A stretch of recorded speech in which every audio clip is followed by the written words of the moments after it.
Cashflow Diary Podcast, episode 325. Welcome to yet another exciting episode of the Cashflow Diary Podcast, the podcast that teaches you insider tips, tactics, and strategies for creating leverage streams of cash flow into your life. Learn from top-performing entrepreneurs, business owners, investors, and thought leaders from across the globe as they share their secrets to success.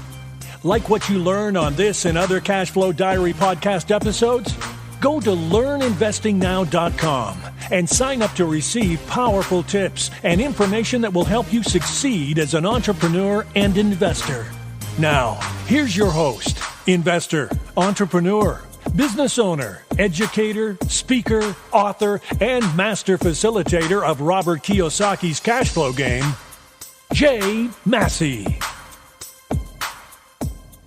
All right, ladies and gentlemen, welcome to another episode of the Cashflow Diary Podcast. I'm your host, Jay Massey, and I'm glad that you're here today because we are going to do something that we've never done before. We're actually going to talk about a topic, a product type, a type of investment that I can't remember us talking about at least in the last 6 months, maybe even longer. And I know that there's a number of you who have either emailed in or you asked us questions or you're in the Facebook group and you're like, hey, what about these? And I don't have a whole lot of information to share with you because it's not something I've done. I've explored, I've written offers, but I've not really closed on one. And what's going to be interesting today is that you're not only going to learn a little bit about self-storage, but you're also going to learn a lot of it about why you may want to do certain things a certain way. What do I mean by that? Many of us talk a lot about the whys behind our business, but today we're going to learn someone else's why, and that may inspire you to go out there and do some of the same things. What's interesting today is that we have with us someone who's been practicing real estate for a long time being 15 years, done over $25 million worth of real estate transactions and private loans. She has a passion for financial education for women and children, which I think is awesome, and has helped found several financial literacy programs and a youth-based program called The Magic of Money and Cashflow Divas. Now, you may have heard of her before, but I'm going to do my best to ask her questions she's never been asked before. So make sure that you listen to none other than Alia Ott. Alia, you there? I am here. Thank you, Jay, for that warm introduction. Appreciate it. You're quite welcome. I'm glad that you are here. Now, I'm going to say this. Because this is your first time here, I tend to ask everybody the same question the first time that they're here. Are you ready? I'm ready.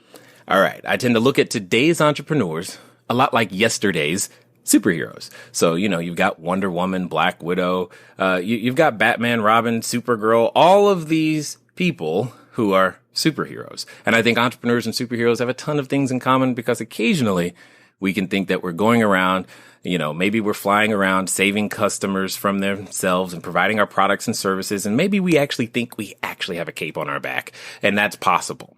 But also, like superheroes, entrepreneurs have a beginning. Superheroes have a beginning. Spider-Man, before he was Spider-Man, he was just kind of taking photos, doing his job. So what we would like to know is before you were, serving as a director for corporate philanthropy programs, before you did the $25 million worth of real estate transactions, before real estate even was on your radar, we would like to know, who is Alia Ott? Well, thank you for that question.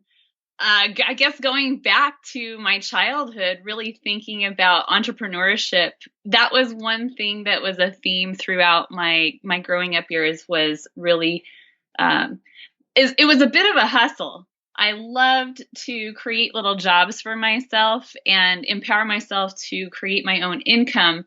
I grew up in a family where I had essentially two retired parents. My mom wasn't really of the retirement years, but my dad was. And because he was a former military veteran, my mom was able to be a stay-at-home mom. So I had basically myself, a dog, and two parents at home. and like probably many people in the stories that they tell, I did grow up on a farm. Nice. It was a small farm. It wasn't like animals and chickens and stuff running around, but we had a lovely garden. And my dad was really inspired to live the life he wanted to live in his retirement years.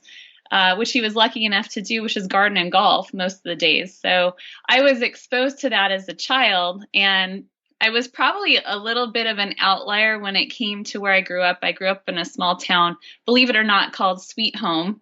I can't. Nice. Now you're going to tell me it's in Alabama. It's not in Alabama. It's actually up in Oregon.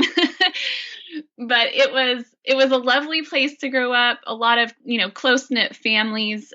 You were kind of on two sides of the fence. You were either an environmentalist or a logger.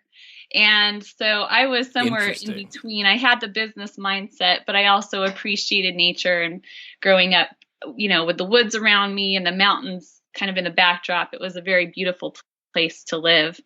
And I knew inherently that there was something bigger for me. I didn't know what it was exactly. As I was going off to college, I was wanting to learn more about film production and being part of that whole Hollywood scene.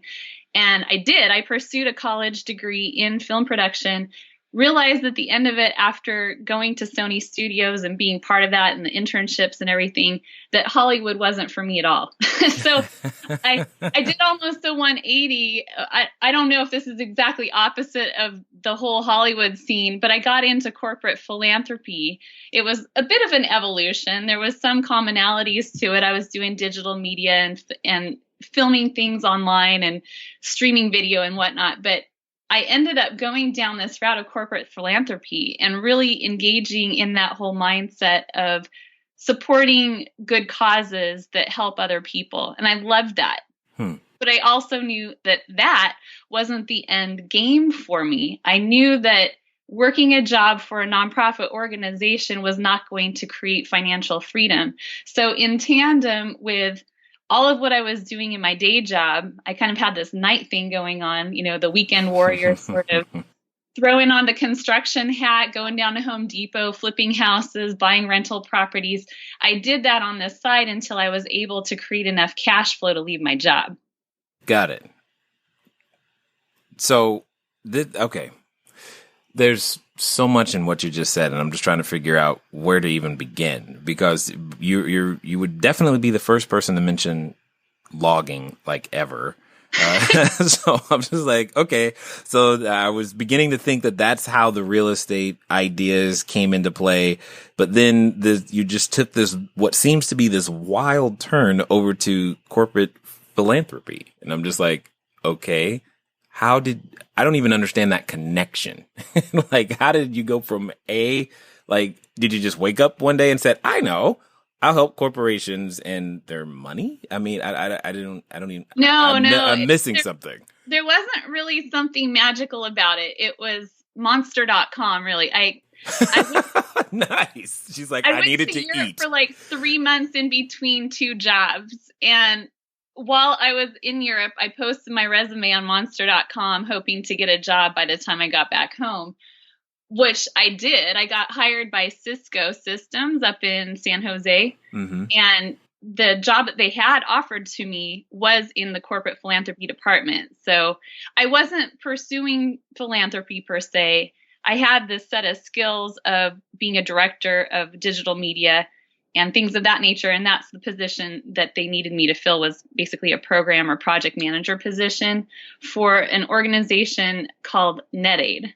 And that was with Cisco Systems. And then it evolved in a partnership between AOL, Cisco, and Yahoo to create Network for Good, which was the organization I worked for about 10 years. It's an amazing organization. They've done over $1 billion in online fundraising for charity.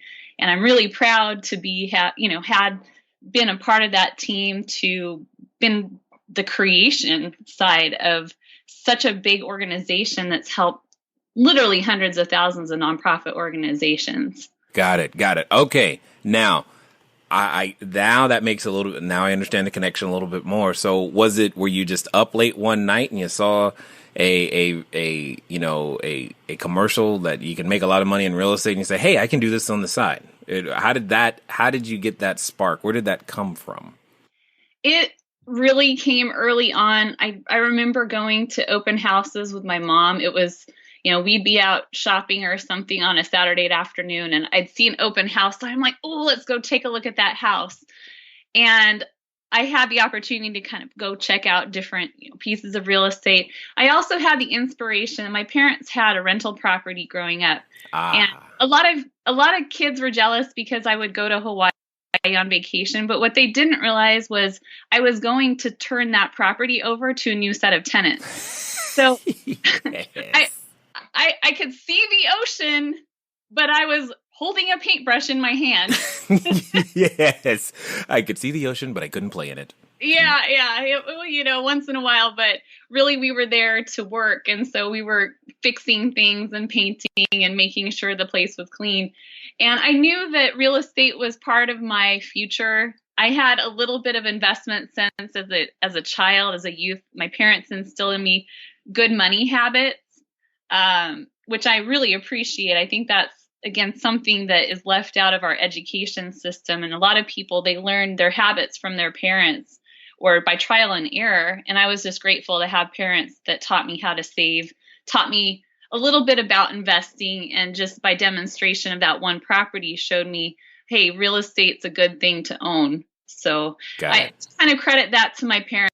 But, of course, you've got that purple book called Rich Dad, Poor Dad, which I picked up early in my 20s, and grateful that I did, because then I learned the whole cash flow quadrant and really that whole mindset of moving from an employee and self-employed to becoming a business owner and an investor. Got it. Well, that's a perfect lead into exactly my next question, because for many people, they can find themselves a decent job. We're taught very well how to find a job. We know that process.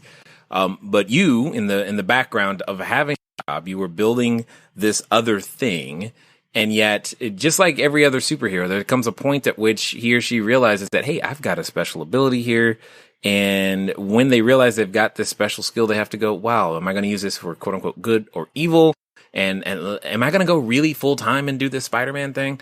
So you had a very similar moment, because there's a lot of people listening even right now who are in a job or maybe working part-time or have or thinking in the background, yeah, I think if real estate could be the way out of this into the transition. However, they may be lacking the courage to actually follow it through.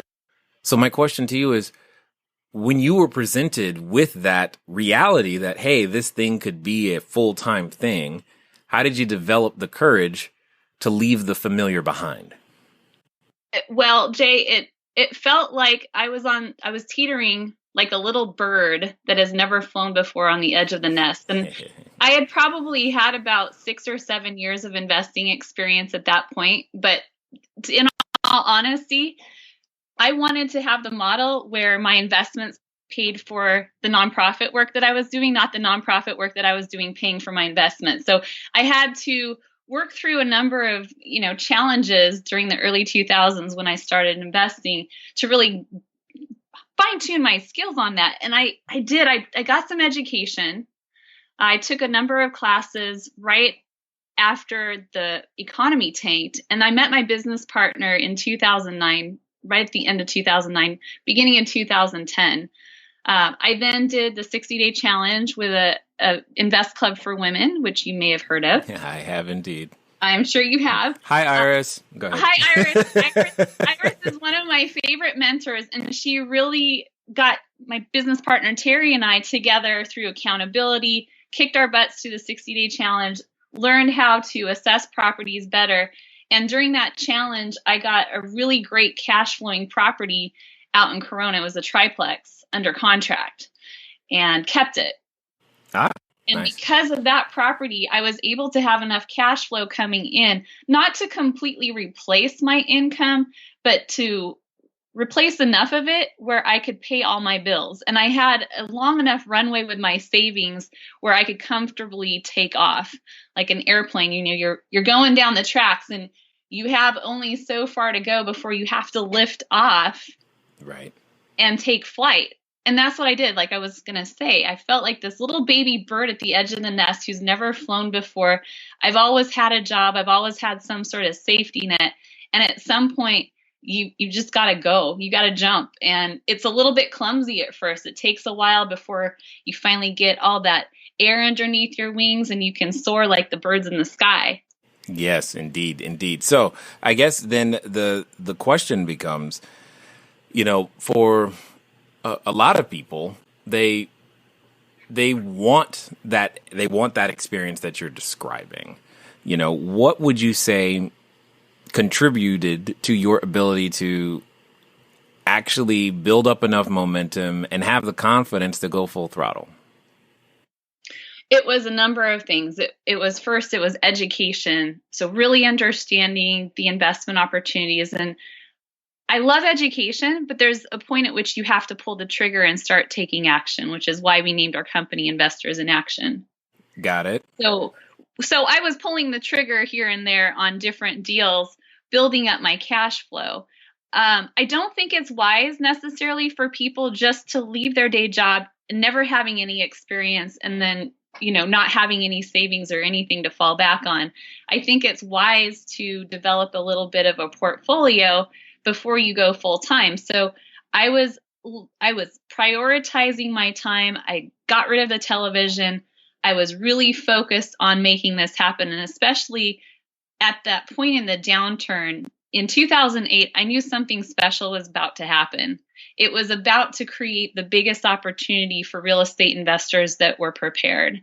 And so I was extremely focused on that preparation point, which is why I took the 60-day challenge and took a bunch of other classes, and surrounded myself with the right people who could mentor me, who would complement my skill sets like Terri does. She's more of the person that stays behind the scenes and ensures that all the I's are dotted and T's are crossed and spreadsheets are perfect. We need those people. Exactly. I could do those skill sets, but my time is better spent networking, creating deals, and creating opportunities, raising the capital for the properties that we buy. And so having that partnership was really key because we just kept fueling each other. And I think that's something that also a lot of people miss out on is they go solo. They try to do everything themselves.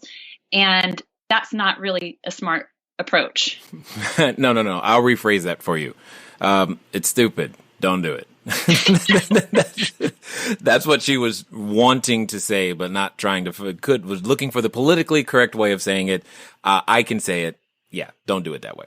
All right. So of all the choices that are out there, and when we survey the marketplace, there's a plethora of choices, so many so that it can become overwhelming for any one person to even discern, because we always get the, well, where should I start, question.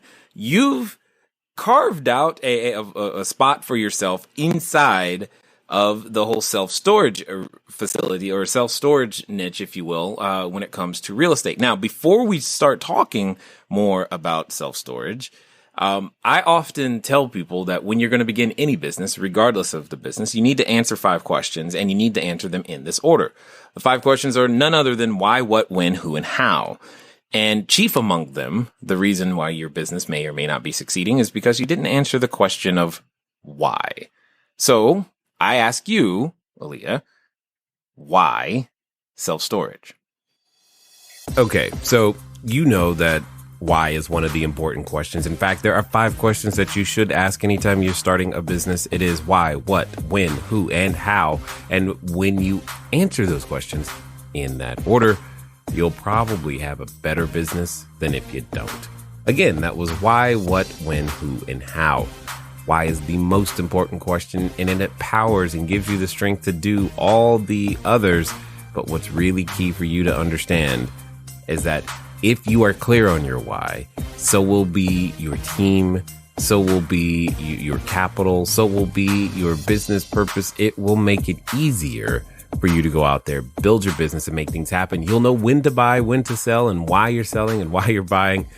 It just makes things clearer. If you want more tips like this, feel free to pick up a copy of my book, Cashflow Diary, 10 Steps to Creating Wealth in Any Economy. All you got to do is go to cashflowdiary.com/free book. Again, that's cashflowdiary.com/free book. Put in your name and email and pick up a copy. You never know. You might learn something. So might I. And it could all be fun. Let's get back to Alia and find out, well, why self-storage? Okay, there's a 2-part answer to this question. The first why question is, why is Alia investing in real estate at all? Okay. And the answer to that is, when I was doing a lot of the corporate philanthropy, I really liked being able to support worthy causes.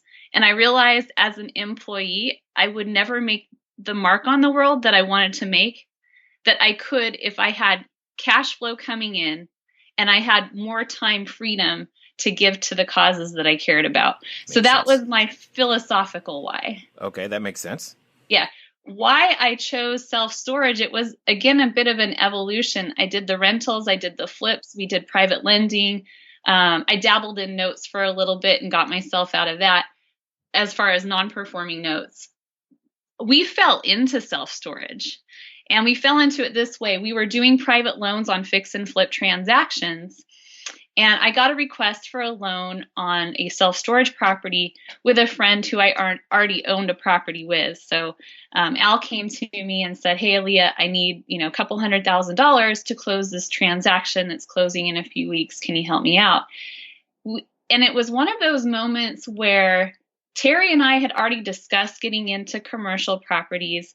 We wanted cash flow that was long-term, and we wanted an asset that was recession resistant. We had such a good run between 2010 and 2013, 2014 with our lending. We didn't want to get stuck on the other side of the market cycle in an asset class or in an investment type that had a high level of risk when the market starts to flatten or even go down. So we were looking specifically for an asset class that could weather out an economic storm. And it just, it's like when you put it out to the world or to the universe and you say, okay, this is what I want to attract. And then all of a sudden it shows up. We just looked at that opportunity and we said, yes, that is it. That is it. That is it, self-storage. And we continued down that path by funding another deal and another deal to the point where we then got our friends and colleagues involved. We felt very, very comfortable with our other partner, Al, and how he runs his operations. Again, going back to team, you have to have the right people in place that you can trust and complement each other with their skill set. Mm-hmm. And that's how we ended up. That's the why behind the self-storage. It's an amazing asset class. I could go on for days about all the reasons why I like self-storage over renting properties. You don't have tenants that squabble. They're boxes and they're teddy bears and they're stinky old shoes. I mean, the things that are storage units are not the same things that occupy an apartment complex, right? So you have quiet tenants, your human tenants that are actually paying the rent. They come in when they drop their things off, and they typically don't come back again until they're ready to retrieve their items. The delinquency process, handling a tenant who is behind on their rent, you can't just go and put a second lock on an apartment or a single family home. That person has to go back inside their dwelling. But with a storage property, you can just throw a management lock on within days of delinquency and start the auction process if you choose to. So there's just so many reasons that I love this asset class. Got it. Excellent. Especially now, I have a couple of questions on this because we're going to dig into some of these reasons, because if we don't, I'm going to get emails and I don't want them. I want you to answer the questions now. So when it comes down to it, first of all, let's get a general understanding of the landscape. Where in the country or world are the self-storages that you've managed to acquire or partner in? That's a great question as well. So looking at the overall landscape of the United States, you have cap rates, which is an equation between what you're paying for the property and what the net operating income for that property is. And the lower the cap rate, the more money that you're paying for your cash flow. So ideally, as an owner or a buyer, you want the highest cap rates possible. And the highest cap rates possible are found in the middle of the country. They're kind of, also known as not California. Not California. I just wanted to be clear about not New York City. Right. it's the interior portion and the southern portion of our nation is where you have the higher cap rates. And so that's where we tend to purchase our properties. I wouldn't be opposed to owning property in California, but finding those low cap or the higher cap rates is very challenging. We're looking at a long-term cash flow play. If you are looking at short-term appreciation, that's why people buy on the coastline, specifically like the Northeast and pretty much the whole West Coast. So we buy in the middle of the country. Got it. Excellent. All right. So you buy the property. What's involved in terms of actual operations? So like what does a day in the life of a self-storage owner look like? One call to the property manager. Okay, so there's a property manager in place, very similar to what you would do in single family rentals. Yes. Well, sometimes people manage their own single family rentals. We hire property managers to work on site. Okay. Usually we have one full-time person and one part-time person so that we could have a 7-day-a-week coverage on the property. And that's really important for us because it's a distinguishing factor sometimes in the marketplace. A lot of places aren't always open on Sundays or Mondays. But if you think about when people are moving and when they need to get into a storage facility, Sunday is a very popular day to move. So that's one of the things that we do. A day in the life of a storage manager, it's actually pretty quiet because maybe you're getting somewhere between 20 to 30 interactions with new tenants per month. It's, if you average that out over 30 days, that's basically one new tenant a day. So it's pretty quiet. We have the property managers focusing on making sure that the property is cleaned up. So they do have several duties on site.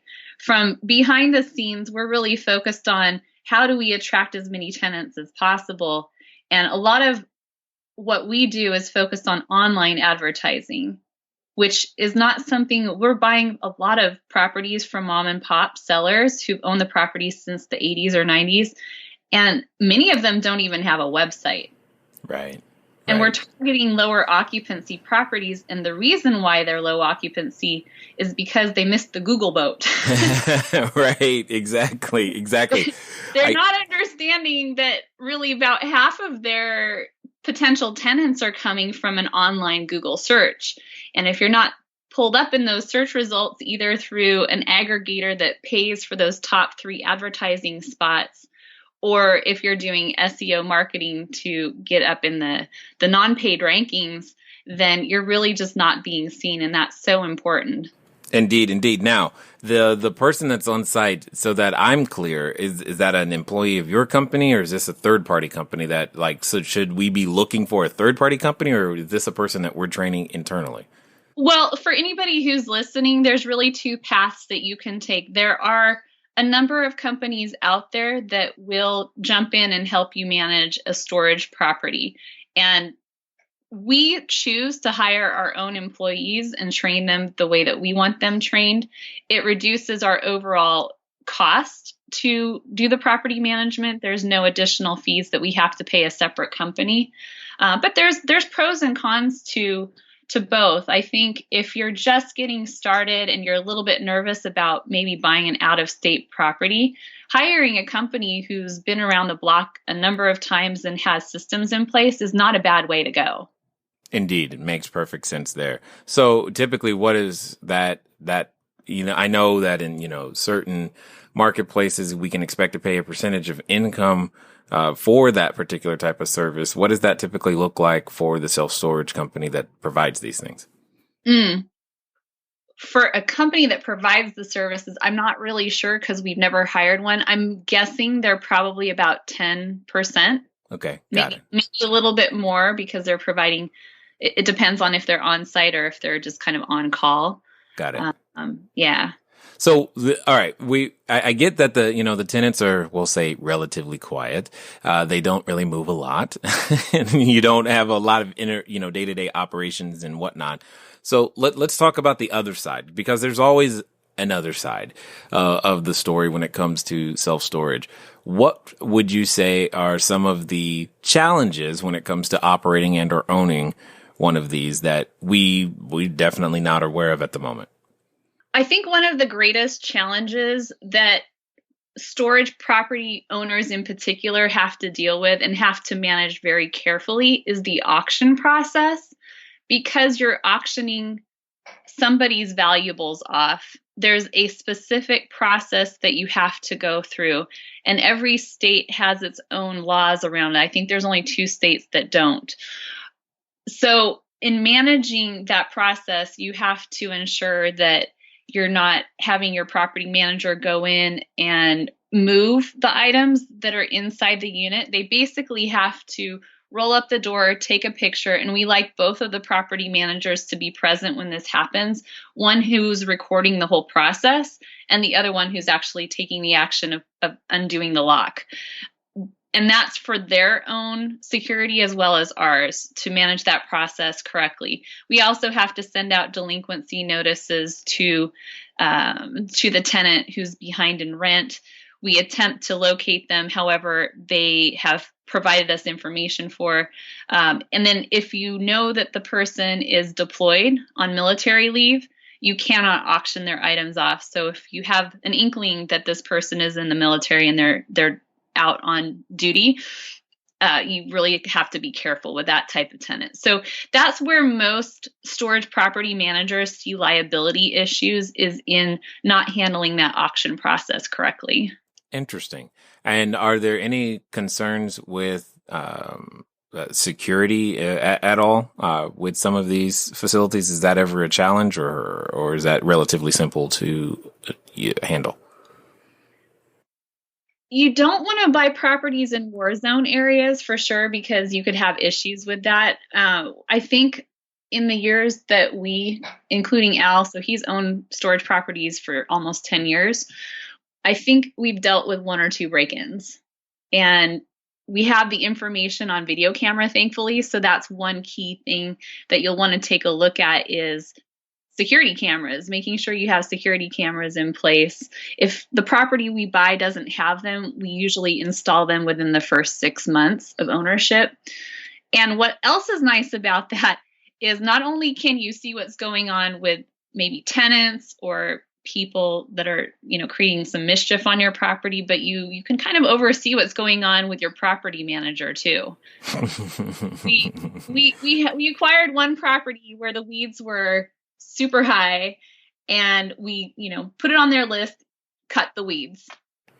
So nice. We went on to the cameras and we saw that the weeds weren't cut, and we inquired about the weeds. Oh yeah, that's been taken care of. Well, that person didn't have a job very long because they weren't being honest. So that's another way to manage your property remotely. A lot of these camera systems now are so sophisticated. They have phone apps where you can just look at your smartphone and you can see the different camera views. Indeed. So what other roles, if any, does technology play in the remote management or operation of a storage facility? Well, 2 things come to mind outside of the SEO marketing that I described earlier. One is your internal system for managing your tenants and your payments. So nowadays, you can have automated payment systems like you would for just about anything else, where you can set that up in the system and charge a credit card or charge a bank account. What's beautiful about those systems is at a glance, you can log in, you can see the occupancy levels of the property, who's paid, who hasn't paid, your delinquency levels. You can look at a visual map of your entire property and see a color-coded system of what property units are occupied, which ones are delinquent and which ones are empty, which is really cool. I'm a visual person, so just being able to, at a quick little glance, get a visual tour of what's going on my property is wonderful. Got it. That makes sense. I get that. That makes some sense and can provide some peace of mind and so as well as some comfort being able to have all of these touch points. I guess, let me ask this question. Let me ask it this way. If someone, you've been through many different iterations of investing before you made it to self-storage. Yeah. So is it the place to start, or should they do something different first? I'm pondering that question because if I was to give somebody advice on that, I think it depends on the individual. It's an easier type of commercial property to own. Mm-hmm. And if I was to go back and give myself advice, I would tell myself, you don't have to mess with the small stuff. If you're able to raise the capital for something bigger, go to commercial real estate. Whoa. Hold on. That's important. Somebody was washing dishes, their dog barked, or their kid screamed in their ear. Say that again, please. Okay. If I was to go back to my younger self when I was starting real estate, I would have empowered myself to learn more about commercial real estate instead of single family, because I think within single family, that's a safe place for people to start. And I wouldn't necessarily negate going there, but there's so much more opportunity in commercial real estate. Specifically, I love the self-storage arena that isn't that tricky to do. A lot of the things that you have to do within the single family arena, there might be a few more systems to set up, and you might need to have a more structured partnership. But if you can put that in place, I would go for storage or something like that. I would go into commercial because there's some headaches that you may never experience that you would with a single family home. Some headaches? Come on. Well, and the beautiful thing about it is actually in some ways less risky because you have multiple tenants that are paying for your, paying for your mortgage, paying for your expenses, as opposed to relying on one single tenant in a single family house rental. Right. Totally understood. So, let's pretend for a second, because it shouldn't be very difficult. I think there's a number of people who have listened this far and are going, I want more. If nothing else, you've piqued their interest. They're like, well, shoot, if she can do it, I can do it too. But they need to find out more information about how this whole thing works, or they just want to track you down and figure out, what more do I need to know in order to make something happen? What's going to be the best way for them to find out more? You can go to investorsinaction.com, and we have a section on how to learn about self-storage investing as well as how to invest in self-storage. Quite simple. Love Very it. Very simple. I like it. So as we end here, I have a final question for you. I think your answer is going to be interesting because I definitely want to hear it. Let's pretend for a second, Alia, that someone who's been listening is, standing in front of the superhero outfit store. They're thinking, I might want to try this whole entrepreneur thing. I'm ready to pick up my cape and tights and spread my wings and fly, etc. However, in the back of their head is that voice. And I know this voice, Alia. You've dealt with it time and time again. It's that voice that comes up anytime we want to become bigger than our present place. And we think that, man, this would be so great if I only could do X, Y, and Z. But that voice occasionally comes up and says things to us like, who are you to do such a thing? And do you really think that's going to work? And for some people, unfortunately or fortunately, they're related to that voice. So my question to you is as follows. With a company like the name Investors in Action, I'm curious to know if you knew beyond a shadow of a doubt that the person listening that you would be talking to right now would actually do in the next 24 to 48 hours what you suggested. What would you suggest they do?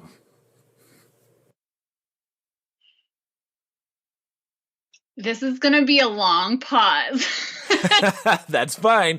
That tells me you're thinking about it. That's good. I like it. I am thinking about it. It really depends on where they are. I would take an assessment of where they are and where they want to be. I would start with the end in mind. What is their ultimate goal that they want to get to? And then I would reverse engineer it. How do I get there? Start asking those questions. The why question, the how question, the who question. Start assembling your plan to create your financial freedom in your future that you really want to live. But start with the end in mind and then work backwards from it. That's what I would do. Excellent. And that's all that's in some cases, that's all somebody needed to hear so that they would have some clear direction to make things happen. I definitely want to say thank you, though, to you for taking the time to invest your knowledge, your wisdom, your expertise here with us, at the Cashflow Diary. Thank you. All right, ladies and gentlemen, you know what time it is. It's time for you to move at the speed of instruction. What does that mean? It means investorsinaction.com. Why? Because you need to be in action and you want to be an investor. So I'll say again, investorsinaction.com. There's no more need to be waiting. If you've ever thought about self-storage, well, now you know a place to go to become more educated and, more importantly, take some action with some wisdom as well. Ladies and gentlemen, it's been fun talking to you guys today.